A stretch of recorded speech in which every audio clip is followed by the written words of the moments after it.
Hi everyone, I'm Kirsty Cunningham, otherwise known as Kirsty C Tattoo Artistry. We're here at Doll HQ today and we're going to be filming a lip blush tutorial for you, mainly based around saturated lip blush technique. So I started tattooing lips about 4 years ago now. I started out doing makeup for over 10 years and I wanted to get into doing something else that was sort of within the same industry, but something that I could build and grow. So I did a lip blush course and yeah, I found my calling in life. My lip blush technique is more about transforming the lip as a whole, particularly the shape. That's probably my favourite part. And I would say as well, I'm more known now for the ombre style. Not a lot of tattooists offer this, so I feel that that has really helped me stand out from the crowd as well. Okay guys, so we're going to get into the pre-draw now. So I'm just going to give Jess's lip a wipe before we start. So I like to use the Buff Brows palette for my pre-drawing with a hard angled brush. Use the lightest colour that you can find just to make sure you get a good strong edge. Tilt your client's head back and just have a look at the client. So first of all, we can see she has some asymmetry. This side is slightly fuller. She doesn't have any lip filler, so it is natural asymmetry. So first things first is just marking the centre of the face. When I do my pre-draw, I like to start from the Cupid's bow area and work my way out. So you want the fullest part of the lip to always be in the centre. This is going to make sure that any asymmetry on the sides of the mouth, there isn't any attention being drawn to that area, or we want all the attention focused in the centre. So I'm going to start by mapping out the Cupid's bow first of all. I like my Cupid's bows to be softer and a little bit more rounded instead of pointed and harsh. If you use the flat of the brush and pull back with pressure, you should achieve a nice crisp line. Rather than drawing with the brush, you want to be pressing and pulling back.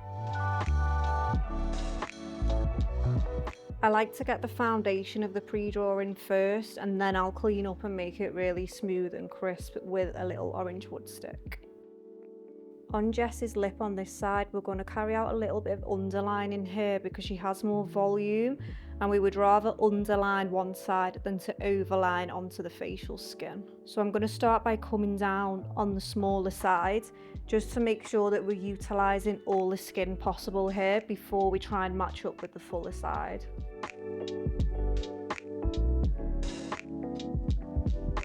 Always make sure that you flip the lip out by using a cotton bud. This will help you see clearly where the facial skin ends and the lip skin starts, just to make sure we're not going onto any porous areas.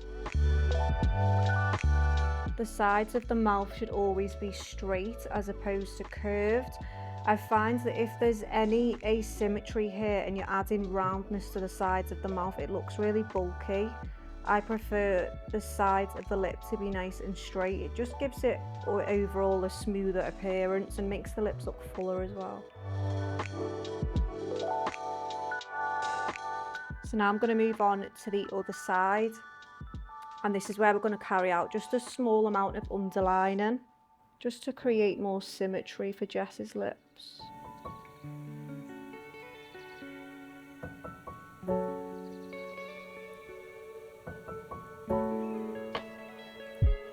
Okay, so once you've done the top lip, we're then going to start to clean the top lip up and just keep chipping away, adding concealer back in until we get it perfect, and then we're going to move on to the bottom.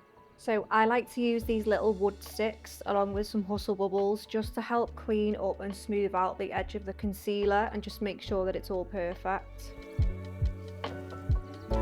So just starting to chip away at the concealer until you get perfect symmetry on both sides.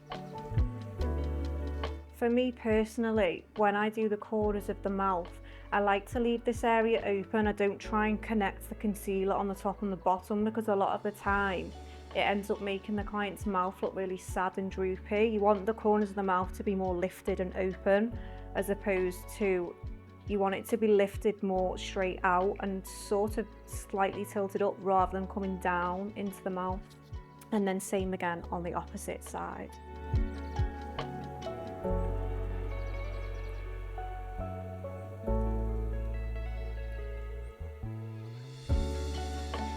Just check the height of the cupid's bow is the same on both sides of your little wood stick. So if you just hover it above, they should meet on both sides. So I'm just going to take this side up slightly.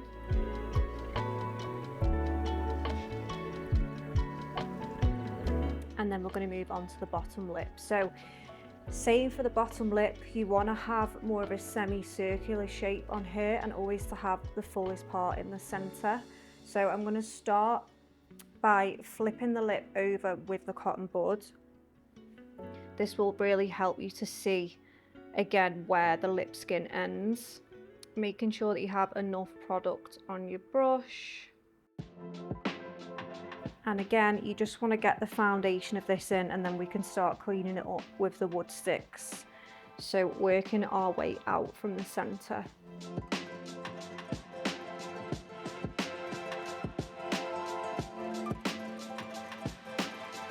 For the corners of the mouth, you want the corners of the mouth to be nice and tucked in, as it will give more of a pouty appearance as opposed to having this area wide. I would rather have it tucked in rather than to elongate the bottom. It also gives the illusion then that the center is the fullest part. So once you've got your foundation in, again, we're going to take our sticks now and just clean it up. I like to do my pre-draw sat up as opposed to laying down, as the facial muscles will fall back when the client lies back. So just to save time and just to make sure that your symmetry is right, I always recommend to do this part sat up.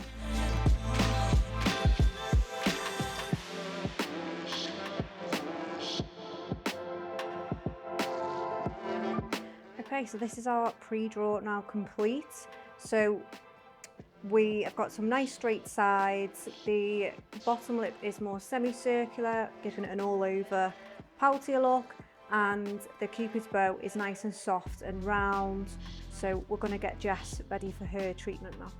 The feedback mainly that I receive the most from clients is that they can't believe they didn't have this treatment sooner, how much more time it's given them in the morning, and just overall how much more confident they feel makeup free. Okay, so we're going to start Jess's treatment now. First things first, we're going to start with the outline. So I like to start on the top lip, and I'm going to be starting from this area here. I don't like to start directly in the corner of the mouth because this area is very resistant to pigment, so I like to test the skin and see how it's going to take ink in a more sustainable area. So I'm using a quadrant 1 round liner medium taper for my outline. So I like to stretch with these 2 fingers as opposed to these 2. I find that I can see more clearly and my thumb isn't in the way. You want to be as 90 degrees as possible to the skin, and I work in around 1 centimetre sections before I swipe through. So you want to swipe through and see if that's gone into the skin, which it has.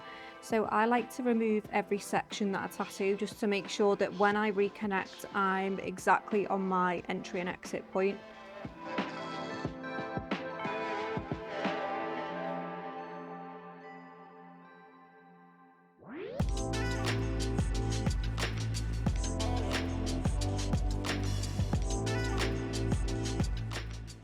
So you want your outline to be visible but not too dark or thick. So if you can just get the base of it in, and then if we need to, we will reinforce it later on.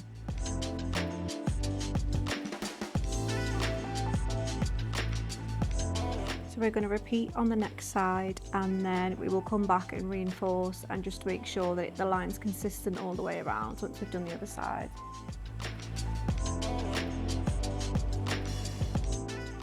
Always cross over your cupid's bow as well when you're doing your outline, just to make sure that there's going to be no gaps there.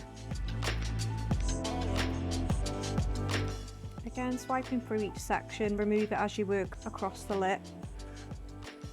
When you get to this side of the lip, working on this area can be quite awkward. I find rather than trying to get your machine into an awkward angle, this will make you a little bit more unsteady with your hand positioning.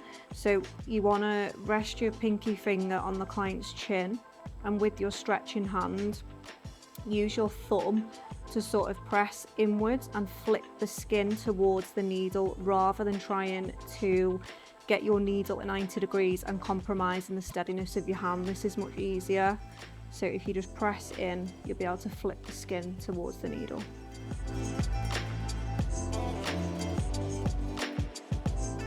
Once you've completed, just clean the area. I like to use Hustle Bubbles to do this with some wipes. Just get all the concealer off, and we're then going to repeat the same on the bottom lip and then go back to the top just to fix the outline if we need to anywhere before we go on to shading.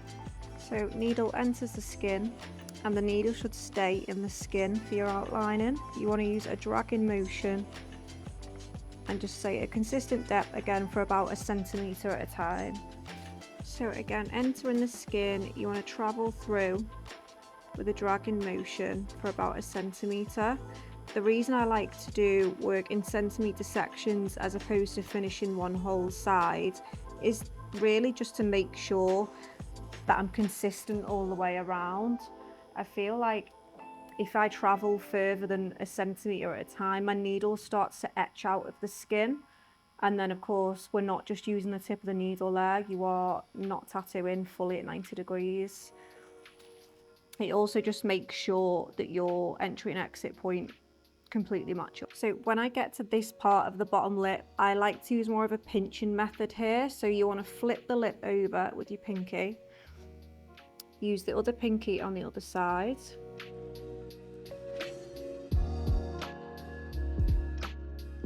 And again, just glide through the skin about 1 centimetre at a time. Nice slow movements. You want your hand movement to be slow so that the pixels are tightly packed in together. And I've just changed my needle here to a Tina Davis pixel needle just for more controlled pigment flow. It has a nice elongated tip.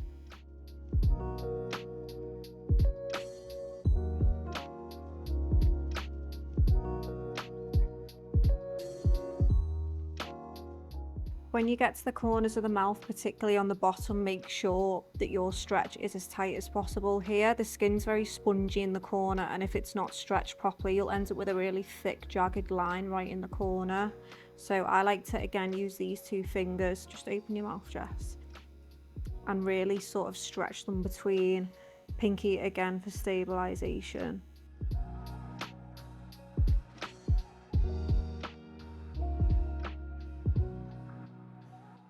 So again, you want to clean the bottom lip now, just get all the concealer off. I'm using Hustle Bubbles and some wipes.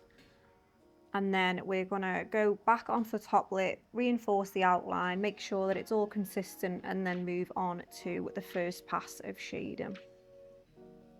So we've got our outline here on the top, but we're just going to make sure now that it's nice and consistent. So going back in over this again, I'm just going to make sure it's the same all the way around and crisp enough for us.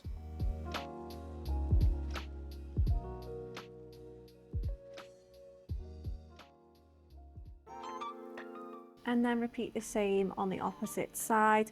I like my outline to be a little bit darker. As long as it remains thin, it will still be blendable for the level of saturation that we're going to build up.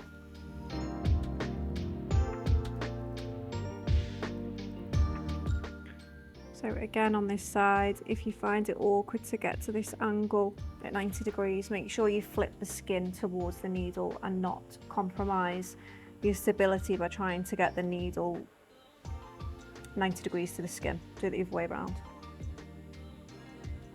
Okay, so I've gone over my top outline, so I'm happy with that now. So you can see it's quite clear and crisp, but it's still thin. So it will be blendable when we start building up saturation. We're going to repeat the same on the bottom, so you just want to go around any areas that need going over. If you just get certain areas that need going over, don't go over the whole line because you don't want it to end up too thick and dark. Just go on the patches that need filling out.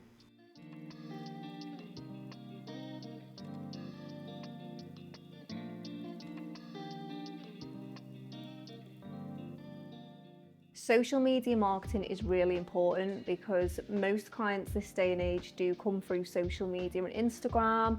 So, you know, how you portray yourself on there is really important. posting raw, unedited pictures and good quality content, and just finding what works for you and your audience will really help to boost your clientele.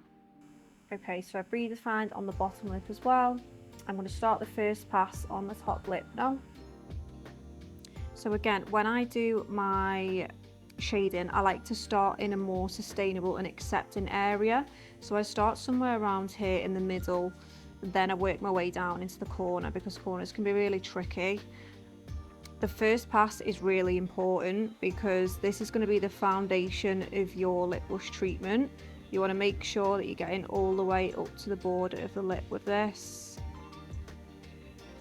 I don't look to build up much saturation with my 1 round liner. I just really like to get a smooth base ready for the 3 round liner. And I like to start in the centre of the lip near the mucosa tissue. Rather than starting at the border, I like to get my swing ready and make sure that I'm being consistent before I touch anywhere near the border of the lip. Again, working in about a centimetre section at a time, and I go over this with my wand probably just about 4 to 5 times. Just give it a wipe to see how the skin takes the ink, and if we stretch we can see it's gone straight in. We're going to go over this area now until I'm happy with how smooth it is, and then I will move on.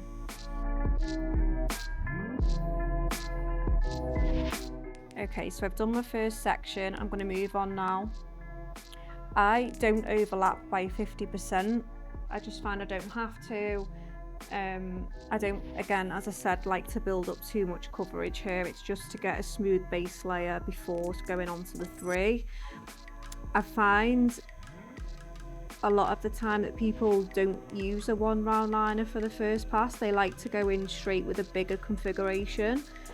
But for me, it's not precise enough. I can't get close up to the border. There ends up being a couple of gaps. And for your first pass, you want to make sure that the pigment is really evenly implanted. Now, because obviously a larger configuration, like a 3 has 3 needles in the cartridge, it's not as precise, and I find sometimes it can't always evenly penetrate the skin every time it hits. Whereas the 1 is obviously 1 point needle and really, really precise. You're going to get the smoothest possible finish always with the 1. So working back down now into the corner before we move across and up towards the Cupid's bow. Really light pressure when working with the 1. I always use a medium taper with a 1 round liner. I find they're less traumatic on the skin, especially for more of a lengthy sort of treatment. They're not quite as sharp as a long taper.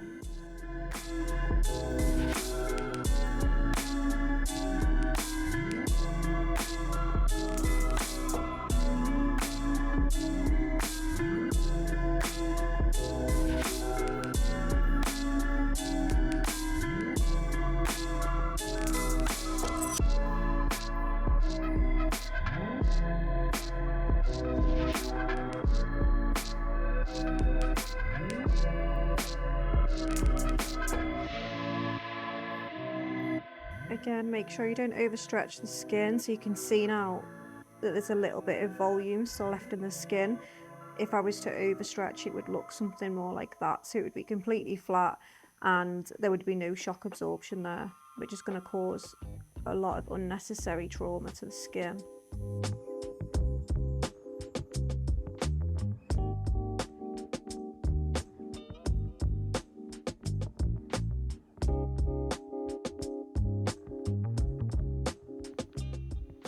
Okay, so my first pass on the top lip is complete. Now the client will have some blanching at this point, so you will see some imperfections coming through that you might need to go over again. We're going to do the same on the bottom lip, just for our base layer. So again, we're not looking to build up saturation really here, it's just to make sure that we've got a smooth base before we go on with a larger needle. Okay, so same again for the bottom lip. Always sitting parallel to the outline will really help you with your angles.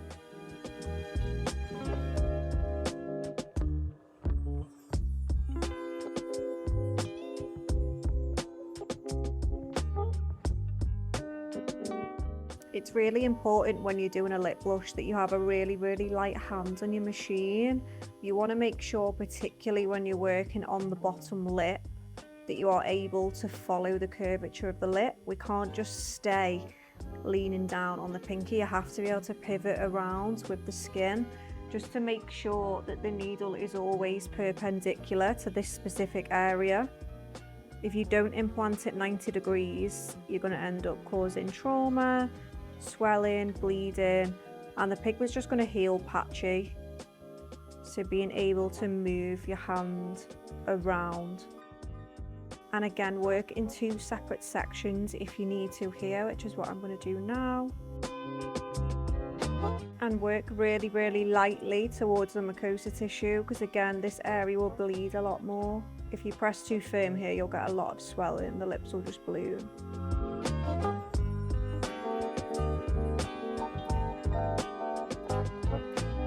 The bottom lip is often more sensitive for the client, and you'll find that this area sort of bleeds a little bit more as well.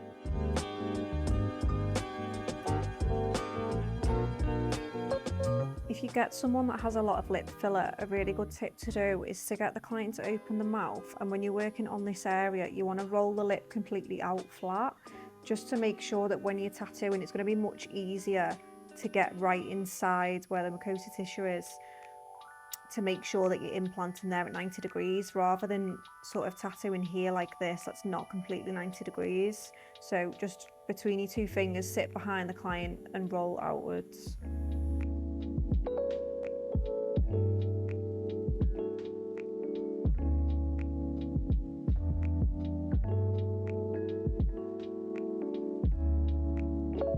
So again, pivoting round the curvature of the skin. Try to refrain from resting on the pinky all the time. You'll instantly have a much tighter grip as well if you're relying on leaning on the pinky.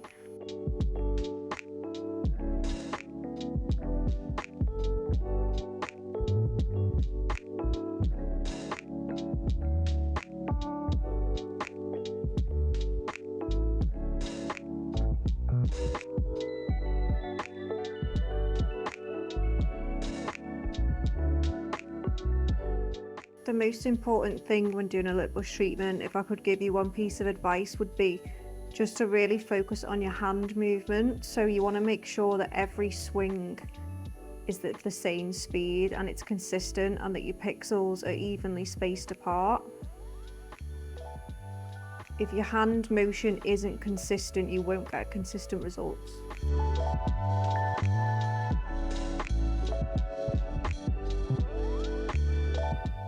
So again, for the corner of the mouth, it's a really spongy area and it's very sensitive. So getting the skin as flat as possible here is important. I like to do it by using both my pinkies to stretch to create a flat surface.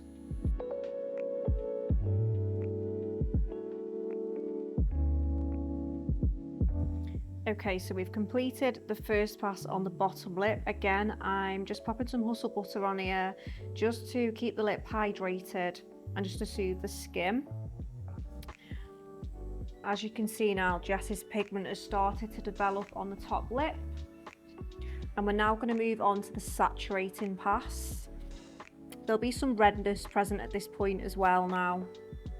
Pigments are always warm when they go in the skin to begin with, and of course blood flow as well will have a massive part in the lips looking pretty red. So always make sure that your client is aware of that.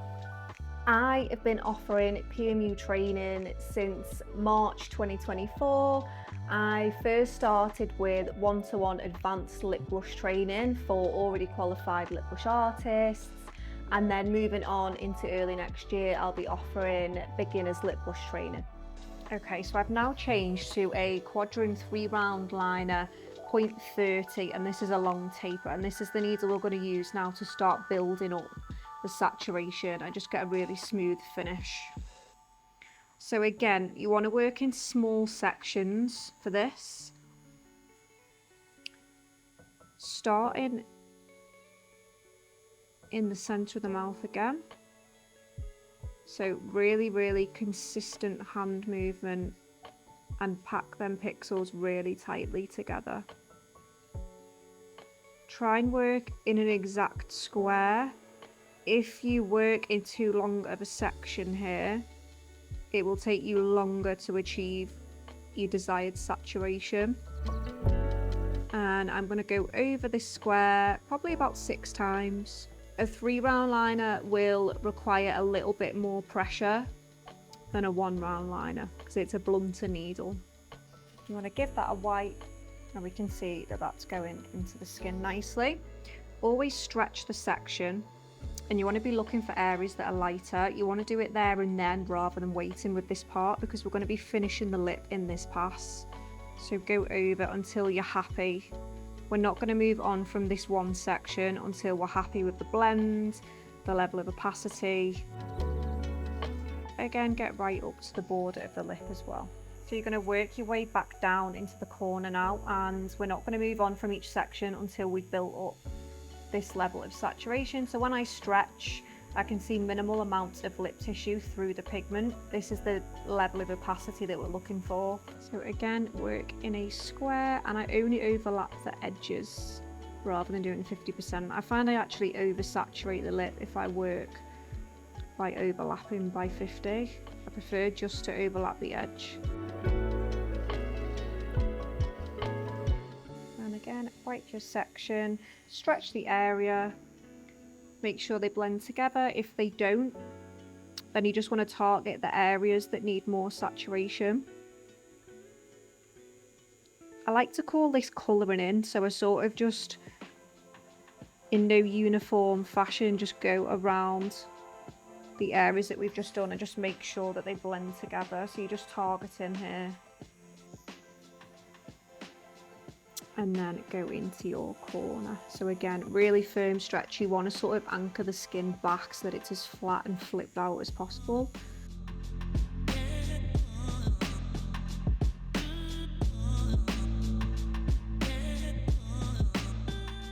Corners of the mouth and stubborn areas, I like to use circular motions. It's really good for blending, packing in colour and stubborn areas. So just needle enters the skin and you do small tight circular motions. As long as the needle is always moving, you won't end up with any circular motions there. It will just really help to pack in pigment.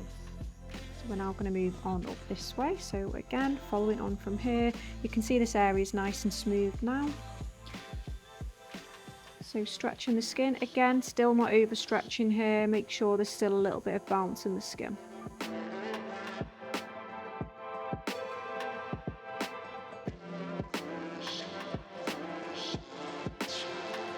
So you can see the saturation starting to build up now when we're getting a nice smooth finish on the skin. Be careful when you're wiping as well. Lips are really sensitive, and that can quite often be the worst part for the client. It does sting, so always be gentle. You can cause excessive trauma just by wiping too firmly. Always stretching just to see if there's any areas you've missed. Again, if there is, you can just do some colouring in or do some circular motions where you need to.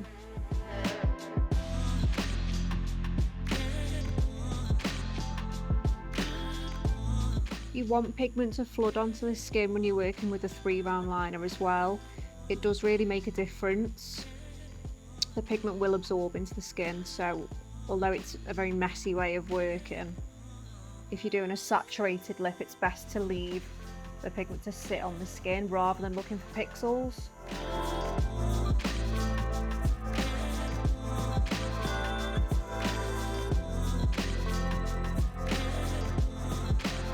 So we're almost finished with this side of the top lip. I'm just going to give a good stretch and see if there's any gaps that I need to go over. Again, as blood flow reduces, you may see some imperfections come through that you just want to go over. So do them as and when you see them rather than waiting until the end. So I like to finish the lips within this pass. So I'm going to now take my 1 round liner, and this is a really, really good tip that will massively impact your healed results. It will give you a really, really crisp line, and it's actually my favourite part of the treatment. So if you can now switch back to your 1 round liner and you're just going to take your pigment and really, really lightly, we're going to do a really light pass just on this side of the lip. So when you stretch, you want to make sure, again, there isn't much visible lip tissue present, as we're doing a saturated lip today. This is going to make sure, using the one now, that we're getting in any of those little gaps that the 3 can't quite get into, making sure you go all the way up to the edge. This will make sure that when your client's lips heal, they get a really nice crisp border. This bit can be a little bit tender for the client now, so you want to just work really, really lightly, and you want to get through this pass sort of quite quickly. So really light pressure. You don't want to be seeing any excessive bleeding or anything here. If your client at this point had a lot of lymphatic clear liquid, I would skip this part. You can see it's not essential, it looks smooth already, but if you can do this part, it will really, really benefit the healed result. So just work in a small section, light pressure, and you only want to go over this about 3 times. So you're just scratching the surface here. So always starting and finishing with your 1 round liner. Your 3 round liner is great for saturating and shading, but it's not good for precision. So going back in with the 1 at the end, we'll just go in any little gaps that the 3 can't reach.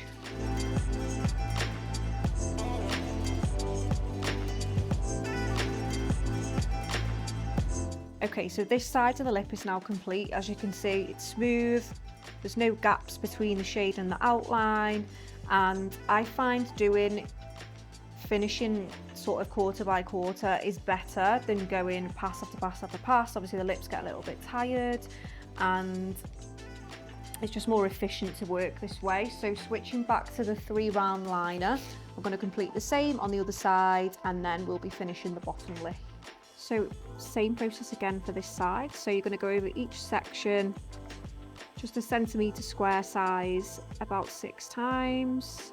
Pack your pixels closely together and let the pigment flood onto the skin.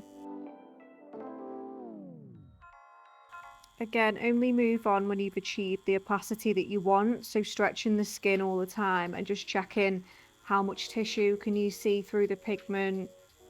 You can really customize somebody's coverage this way, so I still work the same way with a sheer lip, but I just reduce the amount of times that I go over in this pass.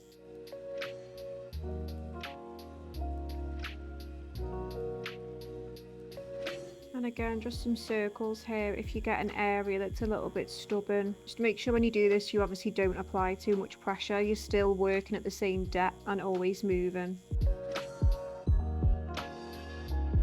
So I'm about to switch back to my 1 round liner and just do the same on this side as I did on this side. She's getting a little bit of swelling now, so that's telling us that the lips had enough, but we are virtually done on the top lip now. So again, this is just going to fill in any gaps and just get in all the places that the 3 round liner can't get in.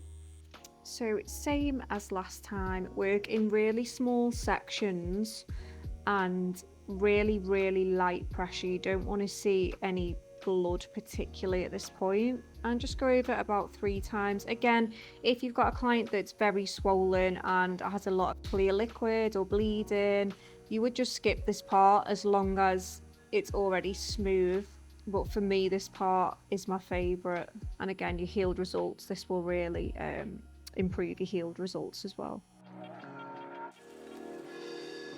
Being a judge at the UK Beauty Awards was just amazing. It was really nice to have been recognised myself as being judge worthy, and as someone who's won awards myself in the past, it was really nice to be able to give that feeling to another tattooist as well, so that was really rewarding.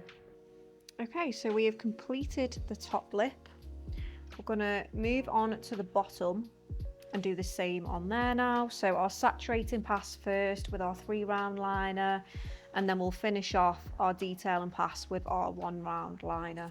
Okay, so we're repeating this now on our bottom lip. So I tend to start at the outline for the bottom lip. I don't know why, just the angle's easier for me. And again, always sitting parallel to the outline, so always shade parallel and sit in the direction that you are shading. So I'm sitting sort of on a diagonal now. You'll find the angles of shading much easier if you do this. So going over about 6 times for one section. And again, your 3-round liner will require a little bit more force. It's a little bit of a blunter needle. The impact when it hits the skin is spread across all 3 points as opposed to 1. So it will require a little bit more pressure. And again, you want to build up your first section until you're happy with the opacity. So in this case, we're doing a fully saturated lips, but when I stretch the skin, I want to see minimal lip tissue through the skin. Again, if you get stubborn areas, give it a little circle. I do find that on the bottom lip, the corner inside areas near the mucosa are a little bit more challenging. So if you struggle there, do some circular motions.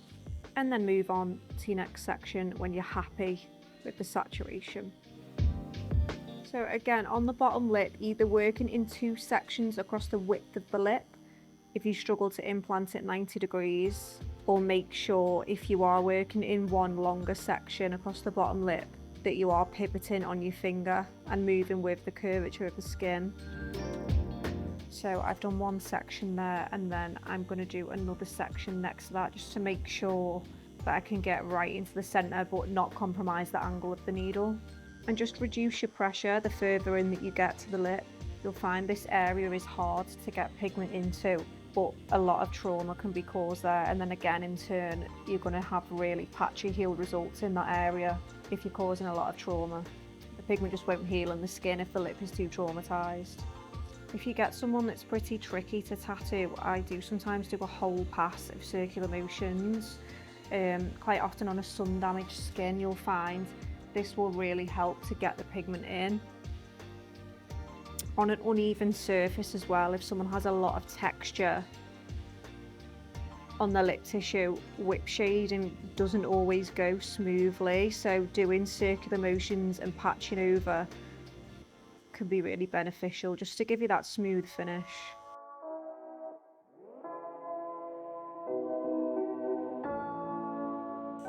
The inner part of the lip as well will always heal lighter because it sheds more, so you want to make sure that you've got an even coverage all over, but at the end I always just make sure that in this area I do some circles there just to pack in extra pigment because it always heals lighter.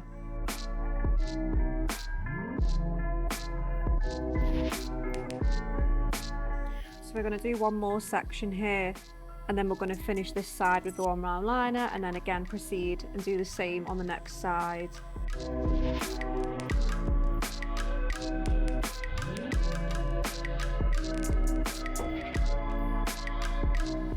Okay, so switching back to our one, we're going to finish this half of the lip now. So starting at the outline of the lip, really light pressure. Again, this bit can be a little bit uncomfortable, but it makes a massive difference. So if you can do this and your client isn't showing excessive signs of trauma, very gently on the skin, get right up to the outline.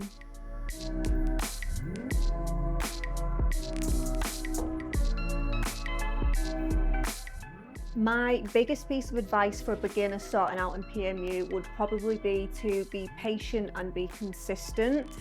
When we do beginners training, we are only scratching the surface, and I would say just have a realistic expectation. You're not going to do a beginners training course and be amazing straight away. You probably will lose money before you make money, and just investing in different courses will really reflect in your work. And the more that you learn about lip blush, the more that you will fall in love with it. Okay, so we're going to move on to the opposite side. This side is pretty much finished. I'm just going to show you at the end, when I flip this over, you'll see tiny little gaps by the outline. They can be really hard to get on the bottom lip, so I'm going to show you at the end how to do that. But we're going to switch back to the 3-round liner now.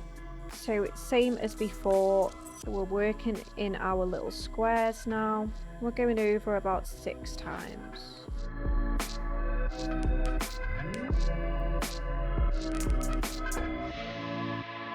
So working in 2 sections across the width of the lip, again just to make sure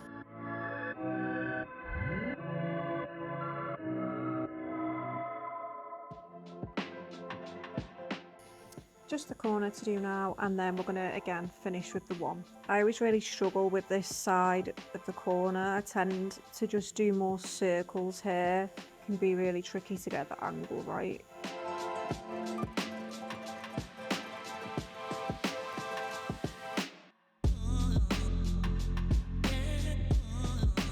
Okay, so we're just doing our finishing pass now, so I'm just going to switch back to the one, go back over just this half, just fill in the gaps, and then I'm just going to fill in any little areas around the bottom lip between the outline and the shading with some pointillism.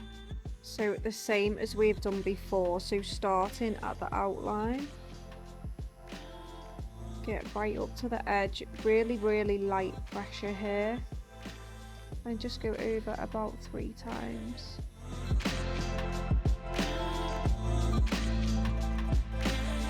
Again, always moving around the curvature of the lip rather than resting on the pinky. You need to be able to pivot around.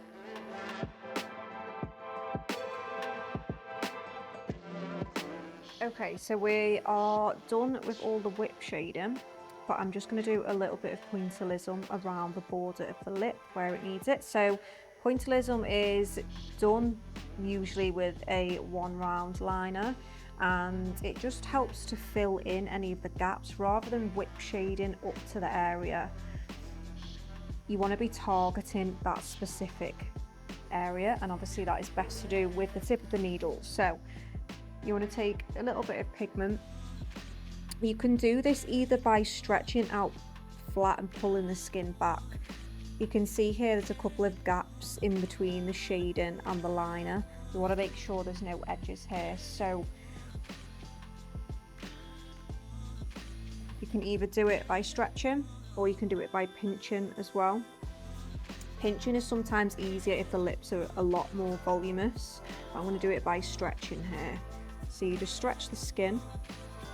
You want to do tiny circular motions. Again, with the one it's very sharp, so making sure that you are just scratching the surface. You don't want to be going too deep with this, or you will end up with pigment migration.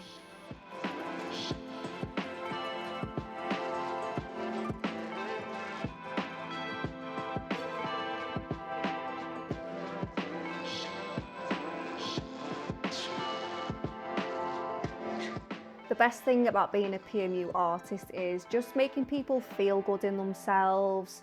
Maybe they had an insecurity before, and just giving them more confidence is really rewarding.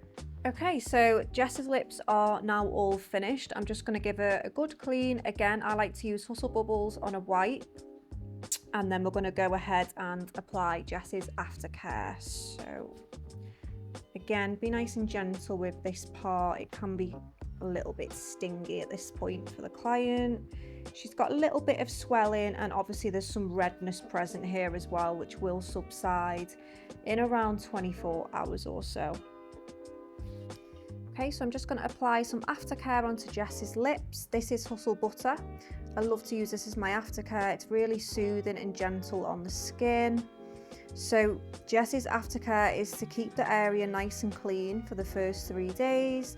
She's going to be cleaning the skin about 2 to 3 times for the next 48 hours using cooled sterile water, and then I'm going to provide her with some Hustle Butter as well to take away, which she's then going to use for the next 7 days until the skin has flaked away.